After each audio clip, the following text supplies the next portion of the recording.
Um, Welcome to this sixth episode, sixth episode of Myriam Mindset. I'm super happy to have you here. Um, so remember, these calls or these episodes are only my opinion and what I got out of um, my growth or my journey since I started about more than a year ago. Um, Today, I want to start with a little PSA because today is a very special day for my family and I. We're November 11th, so it's Remembrance Day. So I want to start this episode by saying thank you. Thank you to all the veterans that went to war or that supported their country, for everybody else around to have the freedom that we have right now. I want to say thank you for the the members that are serving at the moment. And I also want to say thank you to all of the military families. Um, we're one of them here. We're military family, little hint here. But I've seen families around me struggle, go through a lot of stuff. And I want to say thank you to those family as well, because yes, the members and the veterans are making tremendous work for us, like I said, to have our freedom. But I feel like the families that support those veterans and those military members need to be acknowledged as well. So thank you, everybody. And let's remember everything they did for us to be where we are today. So that's my little PSA for the start of this episode. So today I want to talk. Oh, my dog. I'm sorry. I hope she's not going to be too loud. Today I want to talk about language. I want to talk about the title of the episode is "Watch Your Language." You've probably heard your mom saying that to you. You've probably heard your dad saying that to you. But I'm not going to talk about curse word here. That's not the words I'm talking about. So first thing first. I want you guys to realize that in life, you're probably talking a lot. Well, maybe not, but you're interacting with people, right? You're having conversations. You're using vocabulary, you're using your words. But there's only one person in your entire life that you're going to have conversation with until you are gone. And that is participating in all those conversations. And it's yourself. And you're probably having you're having for sure a lot of conversation with yourself as well as with other. And I want you to take a moment and please be honest with it's not about I don't want to know. It's really about you. Be honest with how is that conversation going? How's the conversation going that you have with yourself is going? Would you talk to others the way you talk to yourself? Honestly, no. I probably wouldn't have a lot of people around me if I talked to others the way I talk to myself. So I feel like we're very hard on ourselves and we're using language, even in our head, even if the words don't come out of our mouth, we're using those words to talk to ourselves. So how is that conversation going? Be honest, take a second and think about how's that going. So today I want to talk about a few words here and there. And trust me, we can talk about that like for hours. There's probably words that I'm using that you're not, or words that you're using that I'm not. And we can probably exchange and talk about that for hours, but I'm going to try to keep it short here. So there's a few words that I want to talk to you about that I've either removed from my vocabulary, verbally and mentally, or other words that I've added verbally and mentally. So the first one I want to talk about, and it came to me a few years ago, actually. I think it's really the first one that I noticed in my environment. And it's because I had a colleague that I work with. She's an amazing person. Like she's thriving. She's a strong, independent woman. Like she's amazing. And then she would come to work and she would always start her sentences with, "It's just me."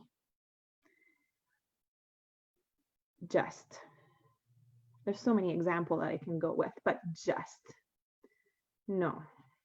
Time out. It's not just. You're a full human being with all that comes with you, with everything that shaped you into becoming the person you are. You're not just. And you're not just a mom. You're not just a wife. You're not just a woman. You're all these pieces that creates, like I said, you. So try, no, not try, because that's another one we're going to talk about. Make sure that you realize that you're not just one thing. You're all of it in its beauty. And by using the word just, you're probably putting the emphasis on the fact that the rest is not important, but it is. So you're not just you. Or when you're talking to someone explaining about a feeling, it's just that I didn't like that.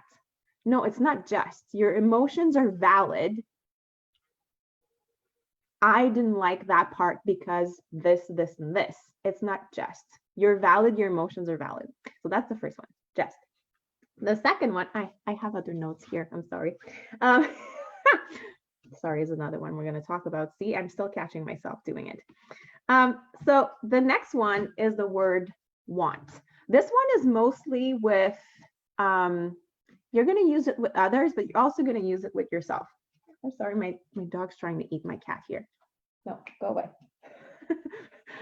Okay, sorry. The word want. The word want comes from a place of lack, from a place of you're missing something, so you want something else to replace it or to fill that need, fill that gap. To me, it's very primal. Like, I want this, like it's mine. I need to make sure that I'm covering this, whatever that is, with this want. How about we change that for desire? A desire to me comes from a place of abundance, come from a place of gratitude, comes from a place of spirituality a lot. So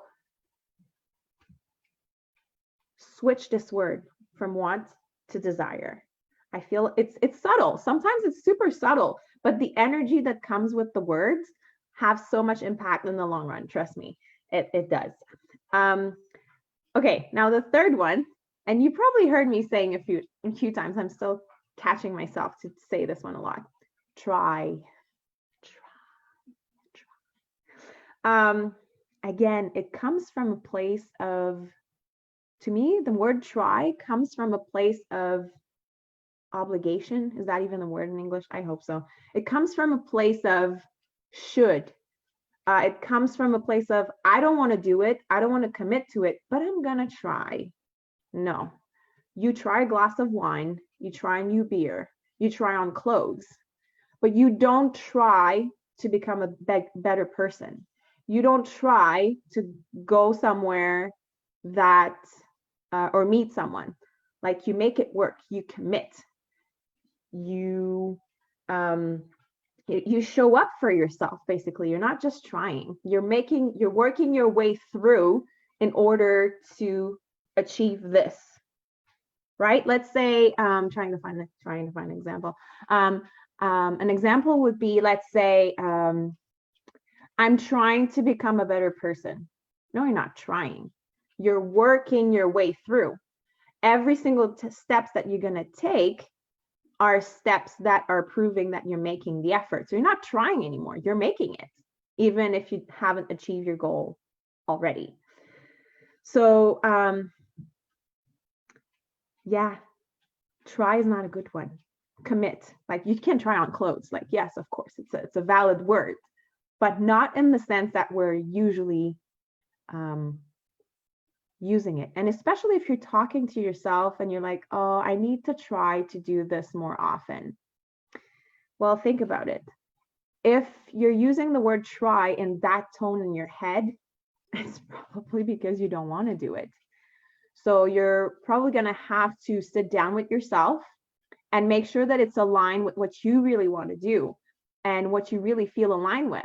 And you'll see if you start making those decisions or those uh, achievement that you're trying to reach, if they're really aligned with who you are, what you want, and your real goal, the word try is not going to come out in your head at all.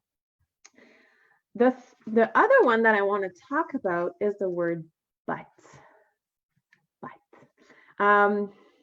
And I catch myself, I work on making sure that I don't use it, especially with my kids. The word but is a small word, but it has so much impact. So let's say I'm talking to my daughter. She's doing very good work. We're doing schoolwork, let's say, for example. And I'm saying, you did very well today, but you're going to have to work on your letters.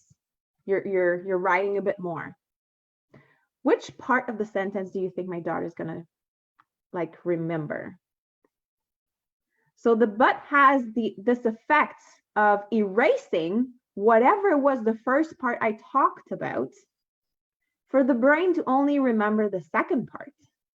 So I love you, but I don't like it when you do that. Let's switch it to I love you and I don't like when you do this, because it's not a two-part thing. Well, it's a two-part, but it's not either or. They go together.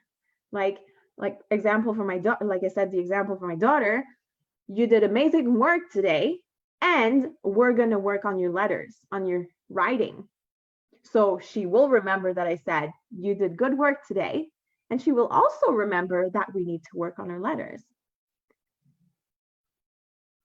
And the second part is not going to become a negative aspect, because it's not this one or the other. It's not I love you, but there's no but, there's an end. Make sure that you change the but for an end. And seriously, like I've been working on changing those vocabularies. See, again, try. I've been working on changing my vocabulary for 2 years now, at least in those specific words. And I'm still catching myself saying them because I have so many years of programming of using those words that to me, it just comes up naturally, which I have to be careful. I still catch myself. The last one I want to talk about is specifically for my Canadians out there. And I have a little a little history, or if you could call it history, or a little like PSA on my Canadians. Did you know that there is a law? I don't know until since when, but it's been not that long ago. They created a new law where in Canada, if you have an accident, let's say you bump into somebody's car and you get out of your car and you say, oh, I'm so sorry. There's an actual law that states that saying that you're sorry does not imply that you admit your guilt. That speaks very loud in the fact that Canadians are always saying sorry for whatever reason. I catch myself all the time saying that, sorry. And honestly, I said it a few times already in this episode. So I'm still catching myself saying it because that's, again, 30 something years of programming that is just coming out. Yes, thank goodness for that law. It's just like, and who, seriously, like, I don't think there's any other country that has this law, but it's actually a law. It's not even a joke. There's a law. So you can't say you're sorry and you're not admitting guilt. Good for us. Still, don't go crash into other people's car and say sorry and say that you didn't admit the guilt. Like, that's not what I'm saying it to do, guys. Okay, so sorry. Sorry comes from a place of guilt. Sorry comes from a place of pity. Sorry comes from a place of I think I've covered it with guilt and pity. There's so many other words in all languages, like in English and in French or in any other languages, that you can use instead of saying sorry first. Because there are some times that you're going to have to apologize. So the word sorry can still be used. I'm not saying to never use the word sorry. Like apologizing is a good thing in some circumstances, but we're overusing it. And let's say, for example, you're going to a meeting and you're late. Oops. So the first thing you're going to do when you walk in the room is you're going to say, oh, I'm sorry, I'm so late. And then you sit down. Again, it seems very subtle, but first, once in that specific example, when you walk in a meeting and you're late, obviously there's probably people that are going to be upset, of course. So that's probably why our reflex is to say, I'm sorry. But what do you think happened to the energy level in that room when the first thing you say is, I'm sorry? Everybody's going to be like, oh yeah, again, like she's still late, like she's always late. Can she just like plan better and be there on time, blah blah blah.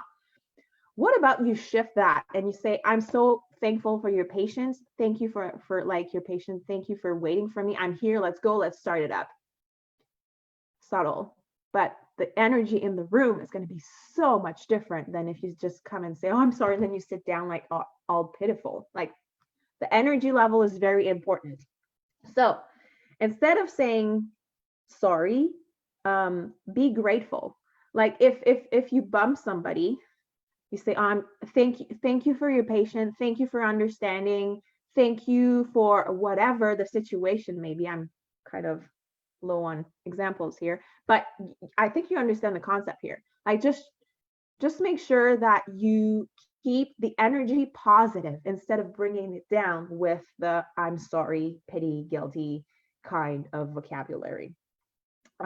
Yeah, make sure that your mindset comes from a mindset of gratitude.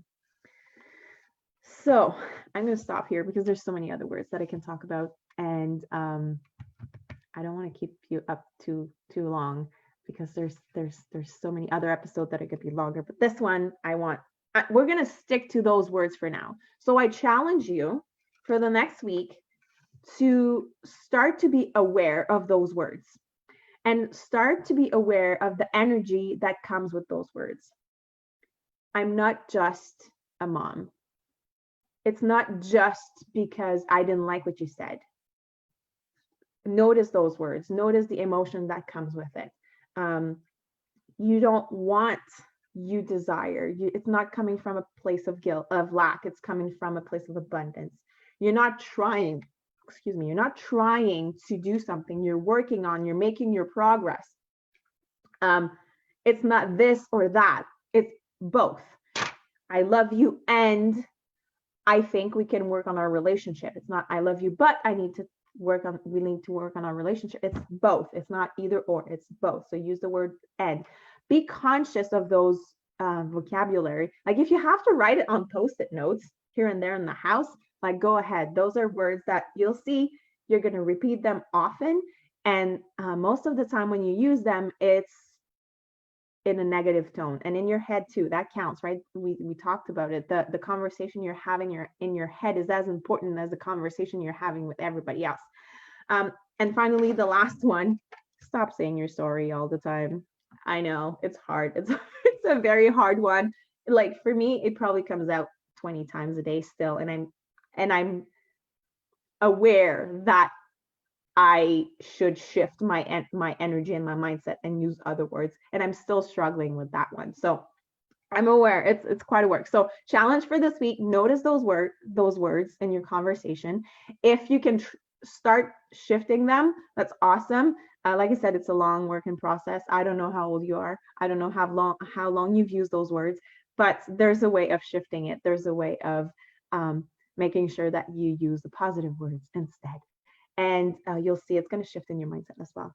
So I want to wrap it up by saying that everything you desire around here, everything you desire in your head, in your goals, in everything, if you have a positive mindset, it's already here. You already have it. And by using all these new vocabularies or eliminating the old one that we talked about, it's going to start shifting your mindset. Shifting your mindset is a huge piece, and it has to start with the small steps, one at a time. There's no such thing as changing overnight. And honestly, I don't claim that I'm at the end of my growth. No, anybody that claims that they're at the end of their growth, I'm sorry, yeah, it's probably a big sign that they really have some work to do on themselves. So everything you desire, it's all there already for you. Just come from a place of gratitude. And trust me, we're going to talk about this subject in another episode, but because this on itself can be all one thing. But everything you desire, you have it already. It's there. It's just a matter of finding how to go and get it. Take care of yourself. I love you. And don't forget to watch your language. Bye, guys.